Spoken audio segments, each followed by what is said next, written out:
everybody. We invite you to watch the Wake Up Miami morning show, affectionately known as the WUMMS Show, with your host, Andre So. And I'm Lanice Rochelle. Make sure that you are tuning in every weekday from 9 a.m. to 10 a.m. And you'll catch the hottest morning show in America. Yeah, we're going to say that. Right, the hottest morning show in America. I said it. America. I did it. Only in America. Listen, you can catch some positive affirmations. National Days. News, shenanigans. Dance local, national, the whole nine, and the dance off. So don't miss the show. Yeah, don't miss it. Want to drink? Drink on that. Drink on that.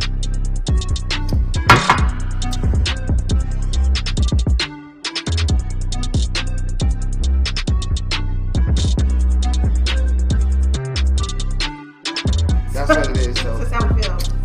So you make sure that you tune in. That's how we feel. Made by Quezzy.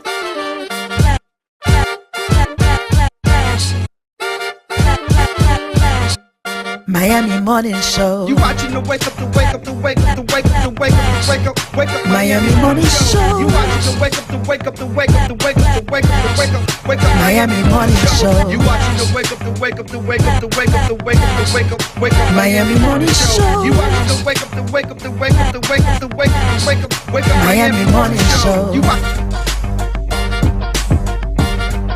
Miami Morning Show. You watching the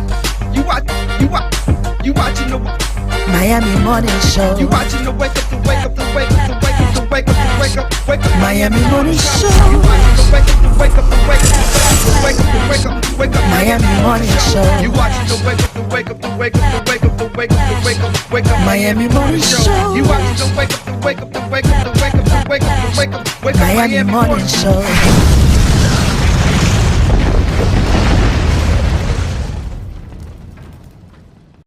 Now time for positive affirmations.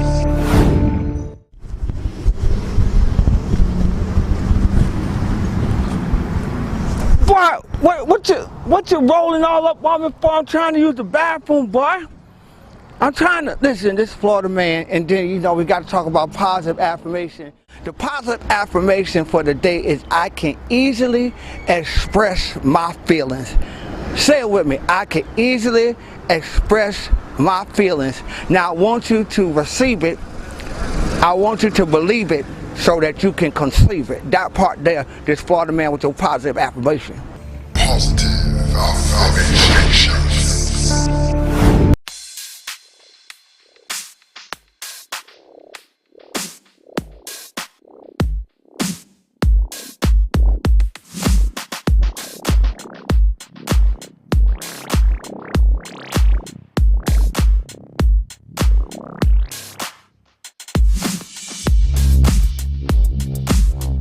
Alright, so this is the man and the reason for the season right now. This is my brother Nate Joseph. What's going on, Nate? All is well, man. By Hey, man, His it's grace. good to see you. By His grace.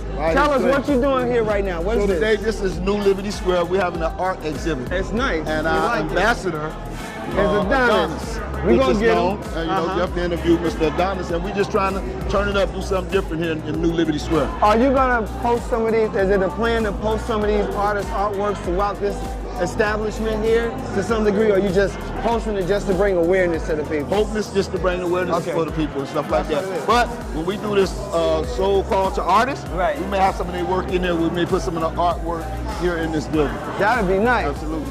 That's it. So, big shout out to you. Congratulations on your new position, what Yes. you're doing. Yes. Proud of you, man. You Thank know, you, man. this is my man. Let me tell you something. Don't have no food out around him.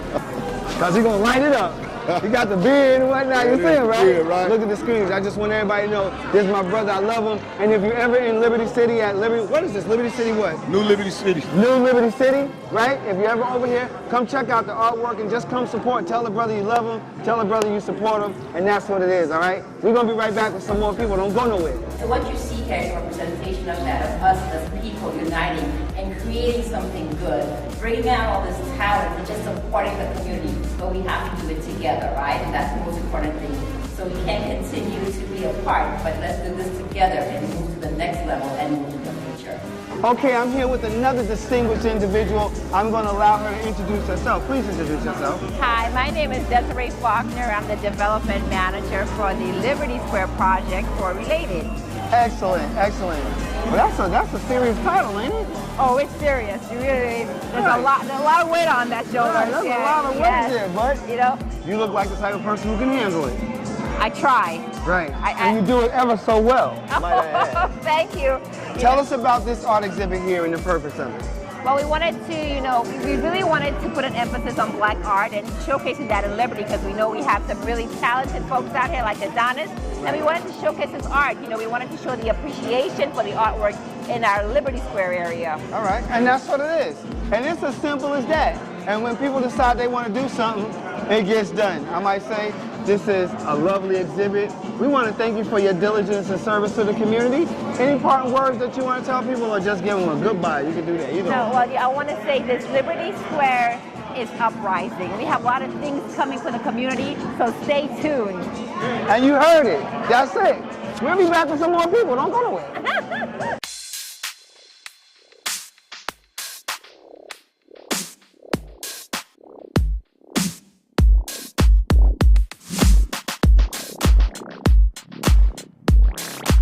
Man, you know what it is, man. Come on, man. You know Look, I got to step down because, it's the gentle giant right here. Yep.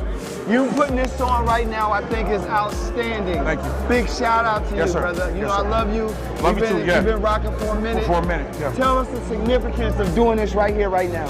This show is important because this is a launch pad for what we're about to do. Right. We're going to beautify the whole community. Right. So this is the launch pad for it. And that's why we got to build our team to be very selective of, who we select. Right. And also so we want to have the team where different components, the moving parts can work together. Right. Right. That's what we're doing. Yes. And that's going to execute. Yeah. That's what Yes. it is. Anything you want to tell those people who are watching right now? I want to tell them I love them. I love all y'all. Keep supporting African-American entrepreneurship and also just continue to move forward because the Bible says the first shall be last and last shall be first.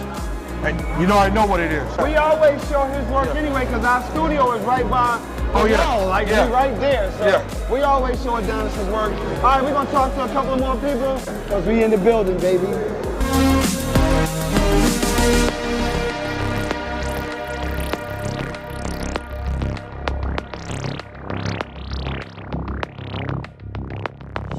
I'm on the scene. I'm at the Experience. What is the name of this? It's called The Experience, right? The Experience with the X. Right, with the X. It's The Experience with the X. Now, The Experience is an artist, what would we say? This is an artist showcase? Yes, exhibit. An artist exhibit featuring some of Miami's most prolific Black artists, such as the one who I'm standing here. Introduce yourself, because I want you to tell them who you are. I am the art minister, the one and only, Alfreda Mooster. That's Alfreda Mooster, y'all. Y'all know it. Now, me and Alfreda has been friends for many, many years. Yes. And tell us, how did you become a part of this exhibit right now?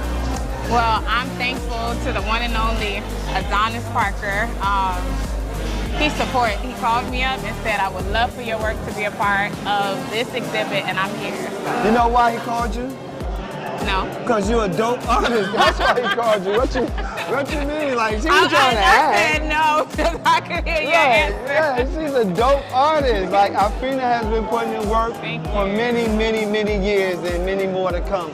Tell us about the two pieces we stand around. This is your work right here. So we have legends. I love to do musical legends because I love art and music and God all together, if you know me. So this piece here is the one and only, you should know, Stevie Wonder. Oh. Stevie Wonder. You got all the keynotes and the records on there. And over here, we have our legend, Tupac, the one and only. And he's rocking that chain with Africa on it. Africa on it. Yeah, and this piece actually glows in the dark too, as well, if you turn off the lights and everything. There's many more around, but okay, now this is soul too.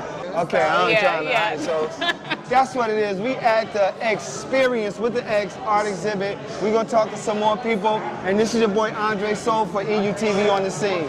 We'll be right back.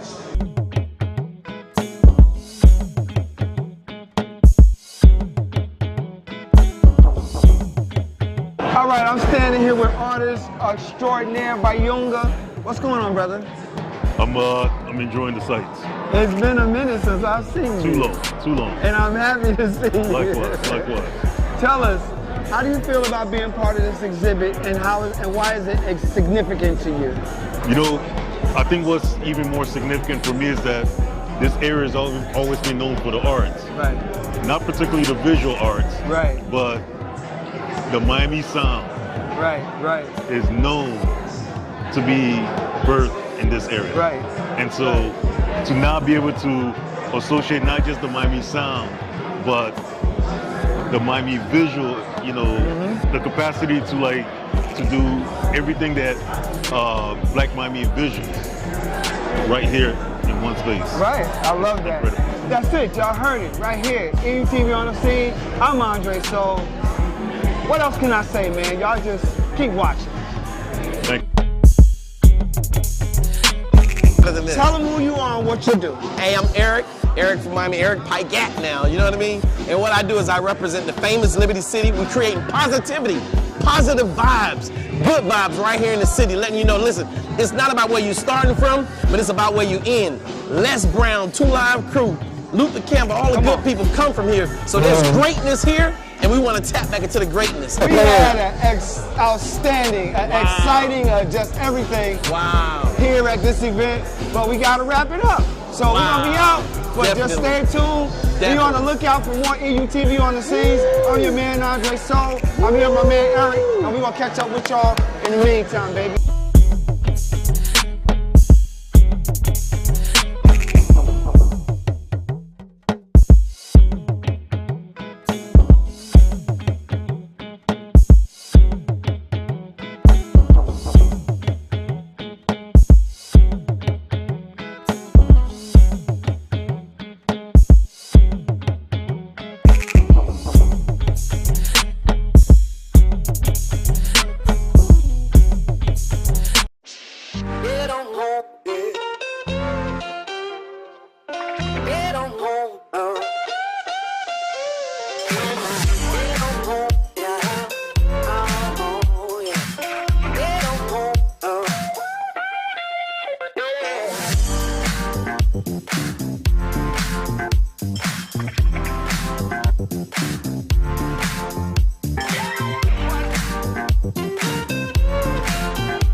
Elite Natural Essence, 100% natural organic teas, skin, hair, and body care essentials.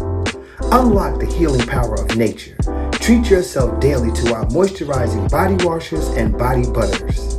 Enhance your inner essence with our elite teas including Orange Smoothie and our elite Flat Belly Cleanse tea. We also have our new Banberry Anti-O skincare line for your skincare needs. At Elite Natural Essence, we pride ourselves in providing superior quality essentials as well as enriching the lives of our community through education of natural and healthy living. Elite Natural Essence is now available on Walmart.com and the Walmart app nationwide, or visit our website www.elitenaturalessence.com. Free shipping on orders $75 or more when you enter the code ELITESHIP. Elite Natural Essence. Be beautiful, be elite. There's a direct relationship between having the businesses and being in prison. Go find see how many Asians you can find in American prisons. You ain't gonna be in there. But 51% of your prisoners will be black because blacks don't have any businesses and industries. There's a direct link. Blacks won't practice group economics. Black won't practice group politics. If you don't practice, you're setting yourself up. I told that 5-story building, you're setting yourself to get wiped out. Understand the nature of race, which is economics. If you build the first floor, it's economic. Build your businesses and your industries. Control business and industry, and put that pools in your money, and hold that money, and practice group economics with it. Arab and Asian money bounces 12 to 13 times what it leaves. Jewish money bounces 18 times. Black folk got to learn how to practice group economics. Black Americans spend every penny they get outside their own community. Then you take the money and the wealth that you get from that first floor and go to the second floor. The second floor is politics. You then take that money on the first floor and you control your politics. Black folk must quit allowing people to tell them to go out and vote. Vote for what? Nobody's going to do anything for black folk in politics. Politics is controlled by money, major corporations who got the money. That's what controls politics. If you have no money, you have no say-so, you have no benefits coming. So you take your money and you control, and you take your money from the first floor, you buy every politician on the second floor. And any politician you can't buy, you rent or lease them to get what you need. Then once you get the second floor under control with your politician, with your money, then you go to the third floor. The third floor then is the police department and the court systems. You take your money from the first floor and your politics on the second floor, and you control the court system and the police departments. Then the fourth floor, then is media. You then take the money that you generate off the first floor from business and industries, and you go after radio stations, TV stations, newspapers, and cable systems, so that you can now inform and communicate with your own people. Right now, black folk only control less than 35 thousandths of 1% of the media in the United States. Out of 12,000 radio stations, black folk own about 75, 80. That's all. You own no cable systems. You don't have a daily newspaper. You have nothing of importance. You got about one black TV station. And so you can't communicate with your people, you can't inform your people, you can't do anything. You can have Rush Limbaugh and all the rest of the guys talking about racism all day long and bad-mouthing you, and O'Reilly's. They can call black folk all kind of names all day long. What are you going to do? You can't respond. You can't communicate with your own people because you don't have an economic base. 51% of all the prisoners in the United States are black people. You only make up 12% of the population. That's no accident. It's because you don't control the economics and the politics. And they're going to go after the weakest people they can get their hands on to incarcerate them. That's the black folk. And what are you going to do in response to them when they over incarcerate you? You're going to go out and have a march, a demonstration. We're going to march. March for what? Who cares? Marching never changed anything. The pulse, it quickens. Sensations ignite. Cool water, hot spice, fast tempo. New cultures, new flavors, new you. You, undersea explorer. You, street artist. You, fearless adventurer. Salsa dancing to Latin beats, exploring history and heritage, flying across a wild river of grass. Sense of time, it's lost. Sense of place, it takes over. But not any place, this place. Here, now, wow. Not the Miami you expected, but the Miami you found. Start your discovery now. Does your business need a video commercial? Let iUrban TV produce one for you today. Affordable 60-second video commercials for your website, social media platforms, or promotional purposes. We specialize in media production, content creation, photography, videography, and more. Prices starting at $2.99. Contact us today by calling 786-294-0659 or email us at iurbantv@gmail.com.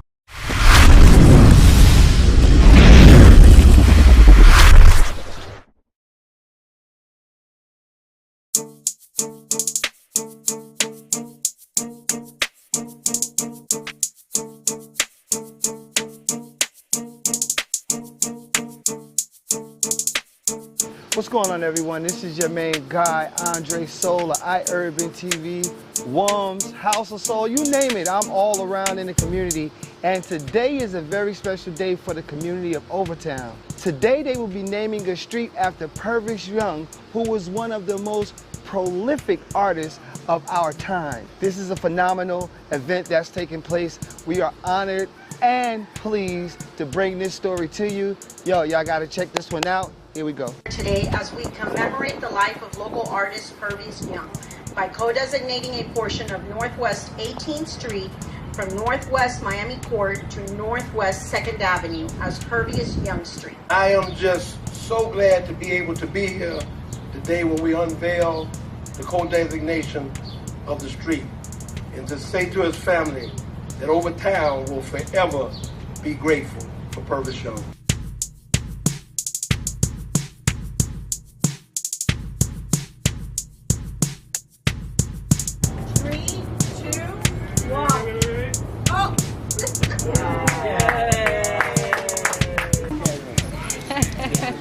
How is today important, a landmark event?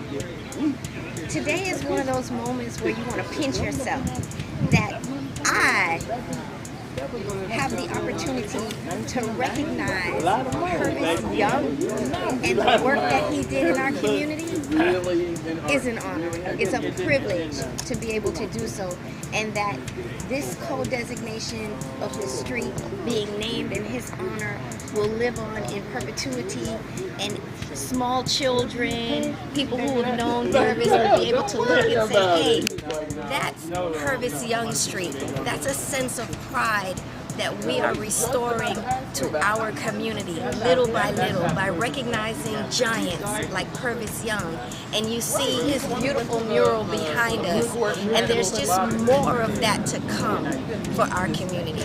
Purvis was always, if you look at his work evolved when they were doing the I-95 renovations and they were knocking down tenements. He chronicled what was happening in his community at the time. So when you go look at the the mural at 79th Street, you see the construction, I-95 being constructed.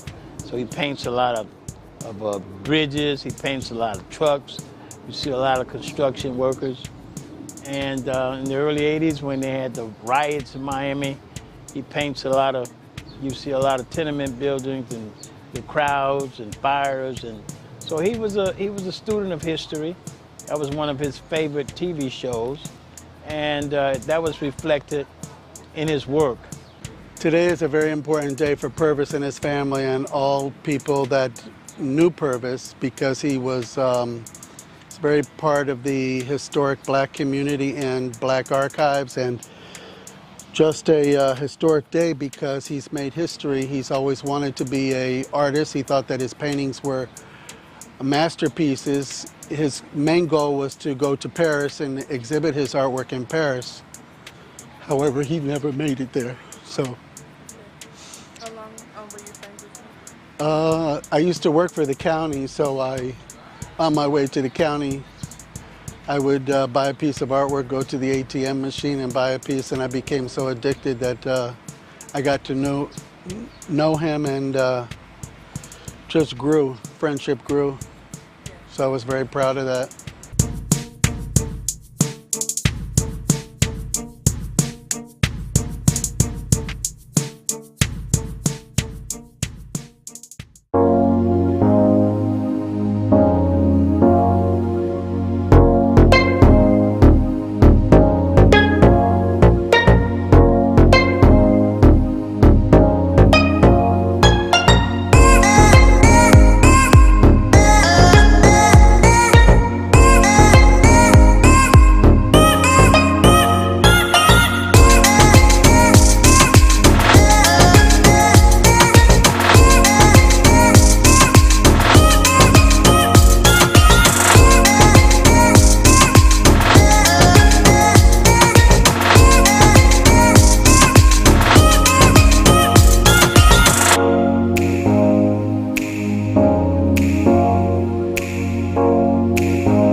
boards and open up, same as like we do on the OJ Spark cars and cars, right?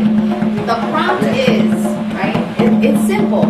It's like, what's heavy on your shoulders right now about housing? And where do you see, like, we talk about disruption. We got smash up in here. We got women with broken heels disrupting. So it's natural that the right for creative disruption fellows are also here. So what is the thing that we're disrupting right now? We're trying to push the system and break down these walls, right? And our whole entire sort of theory of change is that we want community control and community ownership of resources. That starts with the land, but it also is our renewable energy, it's the jobs in our community, and we want to build, we want to own, we want to build and maintain our own blocks. So right now, Push Buffalo started with 20 blocks. We're in 40 blocks. We're in about 150 parcels of land. We're building affordable housing. The positive thing is that community-based organizations are rising up. We have Dot Not for Self is a group of community-based organizers against development. In Dorchester, we have Reclaim Roxbury that's doing the same thing in Roxbury. Then you Keep It 100, JP. So folks are rising up and thinking about development in a different type of way. So that's a positive piece of it. We don't know if we could stop this development though. That's just keeping it what it is.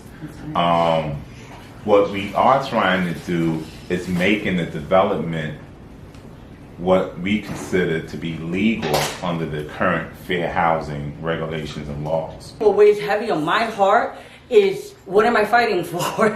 You know, what are we fighting for with our neighbors? What are we trying to protect? Because with Ironbound, one of our biggest housing struggles has been around public housing and trying to maintain our public housing. There are 10,000 people on the waiting list for public housing.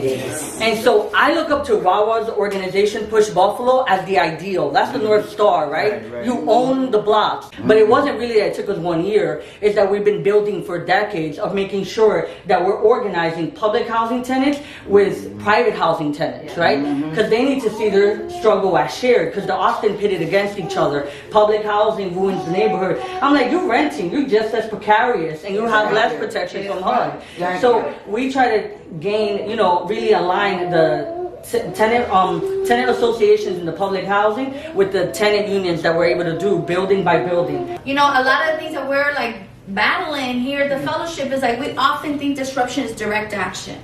Going out to the streets, you know, contesting that way. We need that. That's a tactic. That's not the strategy. You know, so hearing you actually bring up disruption, we think about creative disruption. How are we being creative? How are we using the tools that we got? How are we using the moment, the political advantages right now in our benefit? We have to do something. Okay? I'm very sorry to have to do this like this, but I want to make sure you catch people before they leave. So, on behalf of the board chair, who is sitting all the way over in that corner over there, we wanted to give everyone here from the EJ Fellowship a little piece of Miami that you can take with you. Power. Power. Power. Power. Power. Power. Transformation. Transformation. Transformation. Transformation. Transformation. Transformation. And miracles. And miracles. And miracles. And miracles. And miracles. And miracles. I want it. I want it. I want it. I want it. I want it. I want it. I need it. I need it. I need it. I need it. I need it. I need it. I got to have it. I got to have it. I got to have it. I got to have it.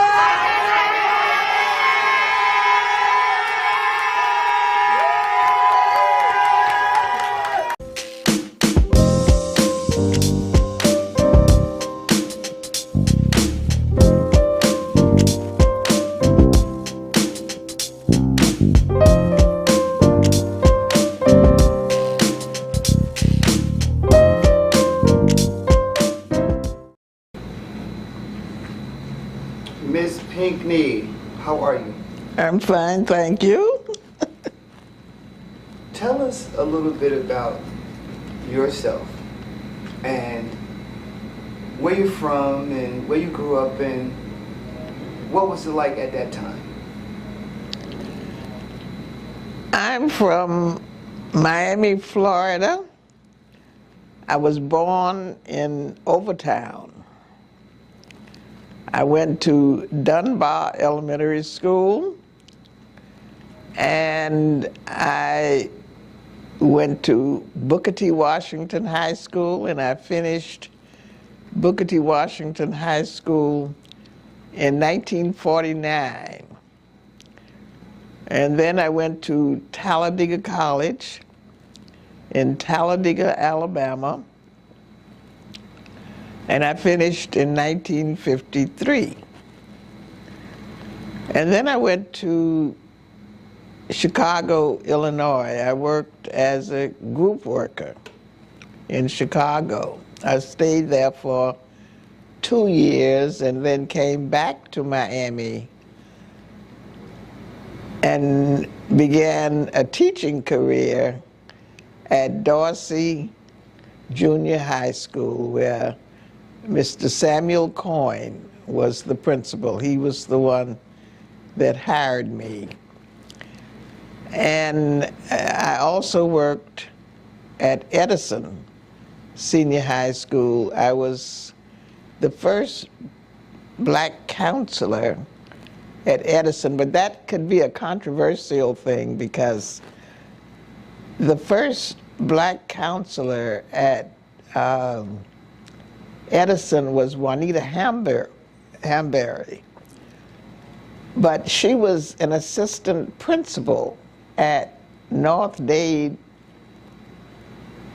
Senior High School, and she said that she was demoted because of integration. And she sued the school board because she said she was not a counselor. She was supposed to have been promoted or kept the same title as an assistant principal. And she won her case. So they hired me. So I became the first, I guess you would call, legitimate counselor at Edison, black counselor. I wasn't the first counselor, I was the first black counselor at Edison Senior High School. And then I became assistant principal at South Miami Junior High School. And I remained there for 20 years. I worked for the Miami-Dade School Board for 36 years. And then I retired. And I got interested in historic preservation, and I founded the Historic Hampton House Community Trust. And the purpose of that was to restore and save the Hampton House. Tell us about the Hampton House. Well, the Hampton House was an elegant place, a very beautiful place back in the days of segregation. It was the place of choice where people from all over the country, entertainers stayed here, dignitaries stayed here, and they just had a good time here. There was good entertainment, good food. People just enjoyed the ambiance and the atmosphere of the Hampton House. The Hampton House was owned by a Jewish couple, and they saw the need to have a place where black people could enjoy themselves in a first-class place. And so this was the place, the hotel, whenever Dr. Martin Luther King was in town, he stayed here. Muhammad Ali stayed here. Malcolm X stayed here. Jackie Robinson stayed here. Nancy Wilson, entertainers like Nancy Wilson and others stayed here. We have videos of their being here. Dr. Martin Luther King said a version of his I Have a Dream speech here at the Hampton House before he said it in Washington, D.C., in the March on Washington. And Muhammad Ali had his victory party here when he beat Sonny Liston. And Malcolm X proselytized Muhammad Ali to the Muslim faith here at the Hampton House. So there was a lot of historic things going on, as well as the entertainment. And so one day a lady, and this was a white lady, by the name of Kathy Hirsch, came to me, and she said that she had heard some information about the Hampton House. And the information that she heard made her believe that this building should get historic designation. And she was wondering, somebody told her to contact me to see if a group that I was working with would sponsor the historic designation of the Hampton House. So I told her to come to one of the meetings of the African American Committee of Dade Heritage Trust. And she came to that meeting. She had 3 videos, one about the Hampton House, and well, all of them were substantiating, actually, that the Hampton House needed historic designation.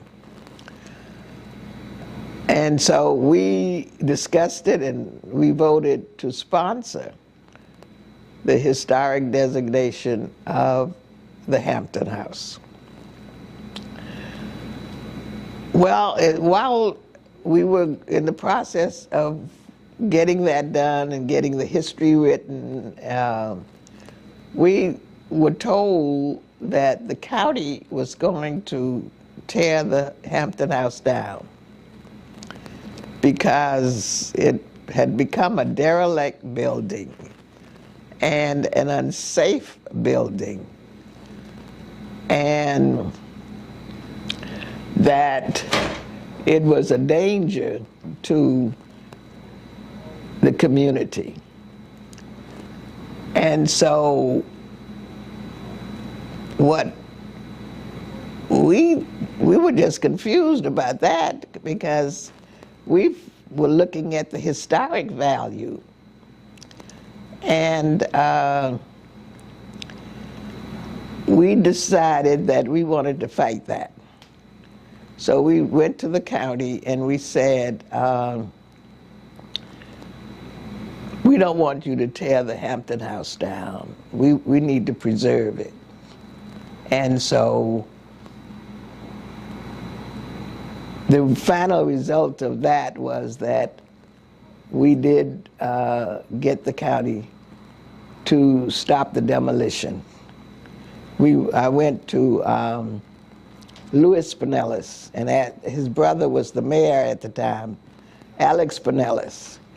And we asked for a stay of demolition. And so when I talked to Louis said, well, the mayor cannot stop the county from doing its job.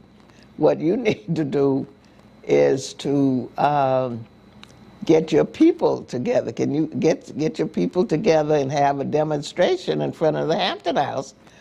Get some food and a band, or make a big deal out of it, and save the Hampton House. So I said, Louis, we don't have any money to pay a band to come out there and buy food and do all this you're telling us to do. So he said, well, can you get the people out there? So I said, yes, I think I can get the people out there. He said, okay, if you can get the people, I'll get the band and I'll get the food. But it's going to be Cuban food and a Cuban band. So I said, I don't care what kind of food and I don't care what kind of band. It's just since we do it and do whatever it takes to save the Hampton House from demolition. And so we had that demonstration, and the mayor came, and Barbara Carey Schuler came. She was the commissioner at that time. And so we got the mayor to say that they were going to do a stay of demolition for the Hampton House. And so then people started saying, well, how are you going to restore it? Where are you going to get the money from to restore it? So I said, well, we don't have any money. So somebody told me about the general obligation bond program. And they told me to apply to try to get some money to see if we could get money for the restoration of the Hampton House. So I got the application, but when I got the application, I didn't know how to fill it out because it was asking you what you're going to do with the money. So I couldn't say what we're going to do with the money. That required an architect, and I'm not an architect. So I went to Richard Heisenbottle. He was on the board of Dade Heritage Trust. And I asked him to fill, and he's a historic preservationist. I asked him if he would fill out this application for me. So he told me that he would have to come to the Hampton House and go over it to see what the needs were. So I met him here at the Hampton House, and when I saw him, he came in his GQ suit and his Mercedes Benz, and this place was filthy and nasty. And I apologized to him for not telling him what condition the Hampton House was in. So he said, oh, that's okay. And he went all over this place. And he filled out the application for me and signed it. And so that meant a lot. And when we found out that we had been accepted in the General Obligation Bond Program for $4.7 million, we were very happy. But the county took so long to put the bids out that the first company that got the bid, after they came here and looked at the place, they said that was not enough money, and they turned the bid down. So then they said that we needed at least $5 point something million because the place was in such a bad shape. So then the county put the bid out again. And that was for 5 point something, I don't remember exactly what it was, but anyway, another company got the bid, and when they checked it out, they said, that's not enough money, we can't do it for that. So they turned it down. So it's the second time it's been turned down. By this time, Commissioner Edmondson was in, it was the county commissioner for District 3. And they said that it would take 6 point something million in order to do it, a portion of it, because the building still is not completed, but at least it's usable. And so Commissioner Edmondson was in fact, she was the one that got the 5 point and she got the 6 point. And so she got the money that we needed in order to start the construction of the restoration. And I'm ever grateful to her for being able to do that. So it took, I started working on this in 2001, and we were not able to get into the building until 2015. So it took that long for us to, and we had so many people who came and wanted to help, but then they got tired because nothing was happening, and they were saying, well, it's never going to happen. They had given up. There were so many people that gave up. But, you know, I just felt that God was going to come through. I had faith in God, even though many times it looked like nothing was happening and people got discouraged. But, you know, I just kept the faith. And so we have come to where we are now and what you see here now, and we still have work to do, because on the second floor we are hoping to get a dance studio and a recording studio. That has not happened yet, but we're still working on that. So we still have some work to do, but I never give up, because I keep the faith. And the Hampton House is one of the projects that I've worked on, as well as the Lemon City Cemetery.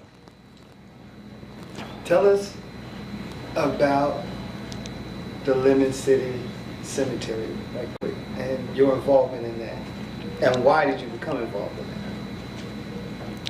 Well, with the Lemon City Cemetery, someone who worked for the county called me and said that they were going to build 3 affordable housing units on this property, and they're digging up and they're finding human bones. And nobody knows anything about it. And they believe that it's a cemetery. So, and you know, something needs to be done. Well, the city of Miami had given these developers permission. They had all their permits and everything to build these 3 affordable housing units on this property. And so they were saying, you know, they weren't sure that they were human bones. But then the medical examiner said they were human bones and that they were black people.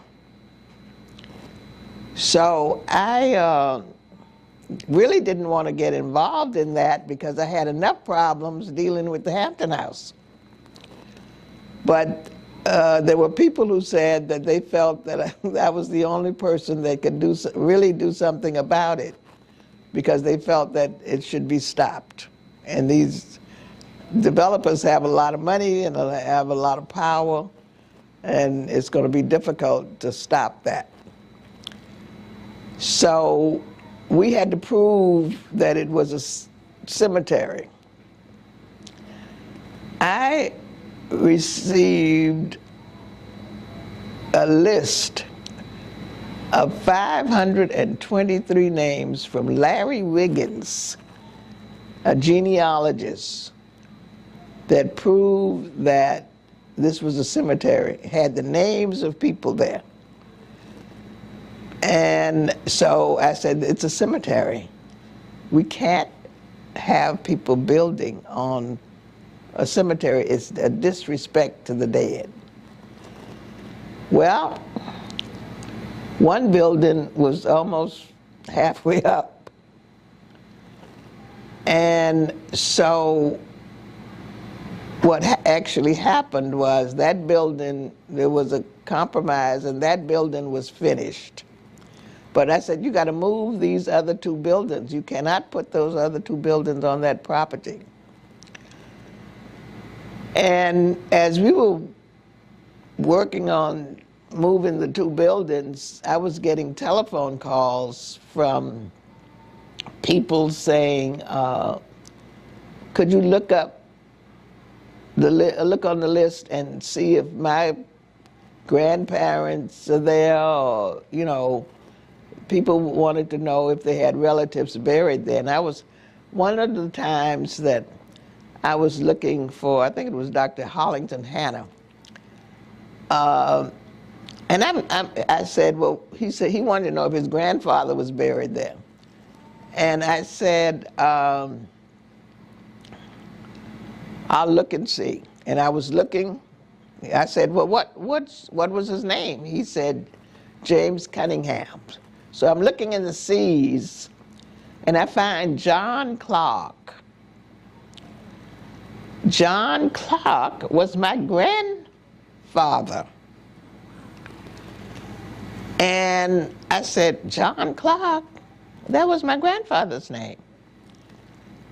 And I'm looking at the information there, and where it said spouse, it said Melvina Clark. That was my grandmother. That's who raised me. And I did not know that my grandfather was buried at the Lemon City Cemetery. And I was so moved by seeing my grandfather's name in print and my grandmother's name in print that I almost couldn't talk to him anymore. So I told him, I took his name, number, and I said, I'll call you back. And I couldn't explain to him what was happening to me, what was going on with me. And so I did that. But then I said, oh, this is a fight now, because my grandfather is buried in the Lemon City Cemetery. And you know, I felt that my grandfather was operating me, was working through me from heaven to reveal what was going on. And we came to a compromise, and they moved the other two buildings to someplace else. And they made the space a memorial garden.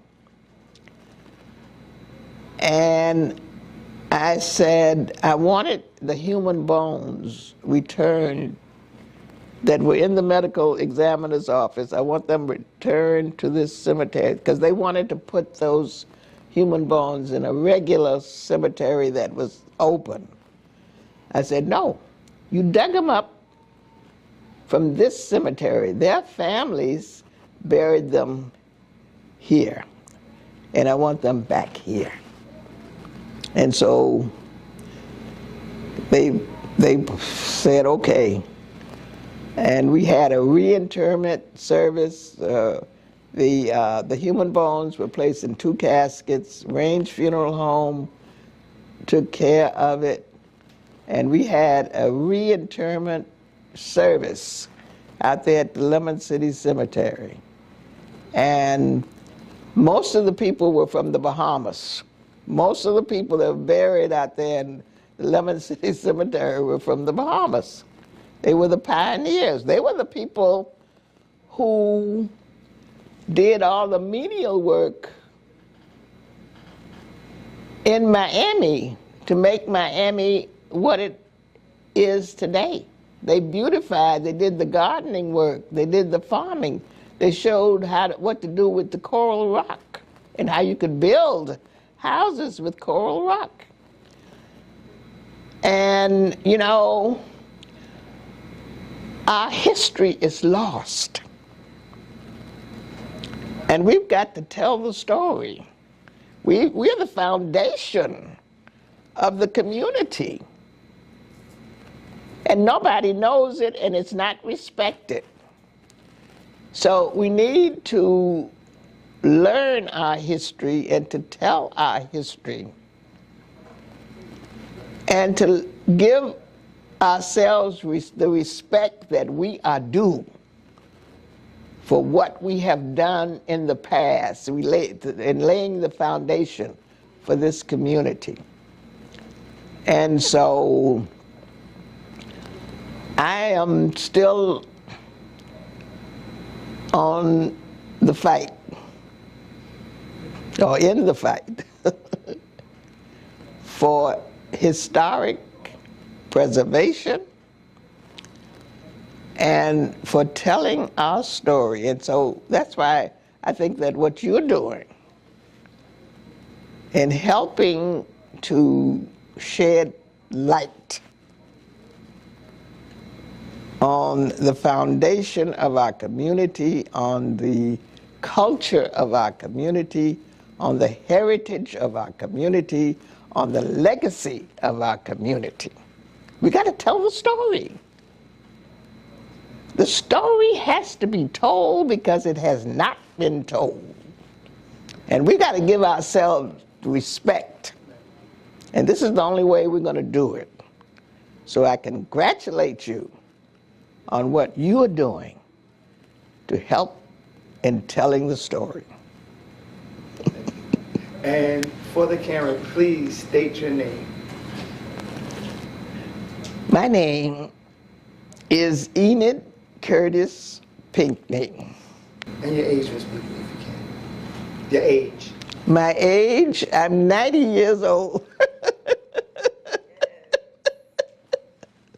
She done told everything. Anything you want to say in closing remarks, Ms. Pinckney, about anything, or about Miami, about something that's going on within our community? The floor is open for you to say whatever you want to say. Well, you know, last week I went over to Judge Lawson E. Thomas's office because we recently got historic designation. Dade Heritage Trust was the sponsor of the historic designation of his office building. And the reporter who interviewed me about that and wanted me to take a picture in front of the... Yeah, I'm enjoying this. Okay. Okay. All right, we ready? We rolling? You ready? Rolling? Okay, yeah, finish. Okay. Finish. I went to Judge Thomas's office to take a picture in front of the office because of the historic designation. And the reporter for the New Times newspaper, Joshua Cabellas, I believe, I might not be pronouncing his name correctly, but anyway, you know, he was interested in taking a picture of the building, and when he looked at it, he said, you know, this man did so much for this community. And look at this building, you know, with the paint on it. You can't even take the picture with his name. The name Thomas was covered up with trees, which, you know, you couldn't take the picture showing the name Thomas. And he wondered why the community let that building look like that. And that's a good question. Why do we let our history look like that? Why are we not doing anything about it? And that's what I want to say. That's the question that I want to ask people in Miami. Why are we not respecting our history? Why aren't we not doing more about shedding or spreading our history so that the young people can understand from whence they have come? And I want somebody to answer that.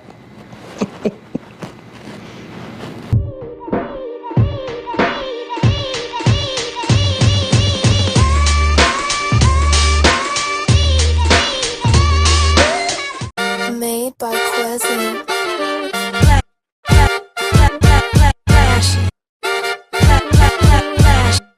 Miami Morning Show. You watching the wake up, the wake up, the wake up, the wake up, the wake up, the wake up, wake up. Miami Morning Show. You watching the wake up, the wake up, the wake up, the wake up, the wake up, the wake up, wake up. Miami Morning Show. You watching the wake up, the wake up, the wake up, the wake up, the wake up, the wake up, wake up. Miami Morning Show. You watching the wake up, the wake up, the wake up, the wake up, the wake up, the wake up, wake up. Miami Morning Show. You watch. Miami Morning Show. You watching the, you watch, you watching the. Miami Morning Show. You watching the wake up, the wake up, the wake up, the wake up, the wake up, the wake up, wake up. Miami Morning Show. You watching the wake up, the wake up, the wake up, the wake up, the wake up, the wake up. Miami Morning Show. You watching the wake up, the wake up, the wake up, the wake up, the wake up, the wake up, wake up. Miami Morning Show. You watching the wake up, the wake up, the wake up, the wake up, the wake up, the wake up, wake up. Miami Morning Show.